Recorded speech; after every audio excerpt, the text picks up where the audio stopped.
Hello friends, welcome to বর্ণালী রান্নাঘর। আজকের পর্বে আমি খুবই টেস্টি একটা ডিমের রেসিপি নিয়ে এসেছি। আজ আমি বানিয়ে দেখাচ্ছি ডিমের খিচ।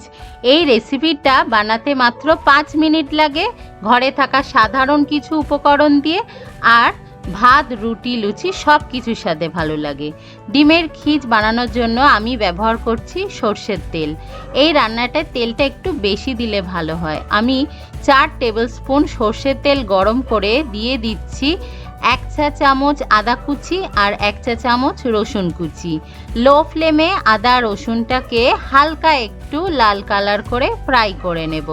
তারপরে এর মধ্যে দুটো বড় সাইজের পেঁয়াজ কুচি দিয়ে হালকা করে ফ্রাই করে নেব। খুব বেশি কিন্তু পোড়ানোর দরকার নেই।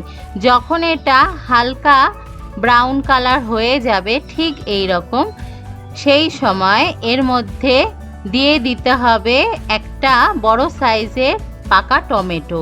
টমেটো দেওয়ার সঙ্গে সঙ্গে নুন আর একটু লঙ্কার গুঁড়ো স্বাদ অনুযায়ী দিয়ে দিলাম। টমেটো দেওয়ার সঙ্গে সঙ্গে নুন দিলে টমেটোটা তাড়াতাড়ি সফট হয়ে যায়। লো ফ্লেমে নুন আর লঙ্কার গুঁড়ো দিয়ে সব কিছু ভালো করে ফ্রাই করে নেব। আর টমেটোটাকে খুব বেশি গলানোর দরকার নেই, হালকা একটু ম্যাশ করে নেব যাতে মুখে পড়লে বেশ ভালো একটা টেস্ট আসে। টমেটোটা এখন হালকা একটু ম্যাশ করে নিয়েছি। এবার এর মধ্যে দুটো ডিম ভেঙে দিয়ে দিচ্ছি। ডিমটা অবশ্যই ফ্রিজ থেকে অন্তত পক্ষে আধ ঘন্টা আগে বের করে নিতে হবে। ডিমটা দিয়ে খুন্তি দিয়ে খুব ভালো করে নাড়াচাড়া করে মিশিয়ে দেব। এই রান্নাটায় খুব বেশি মশলা দেওয়ার দরকার নেই, অল্প কিছু সাধারণ উপকরণেই এর টেস্টটা ভালো হয়। বেশি মশলা দিলে ডিমের টেস্টটা খারাপ হয়ে যাবে।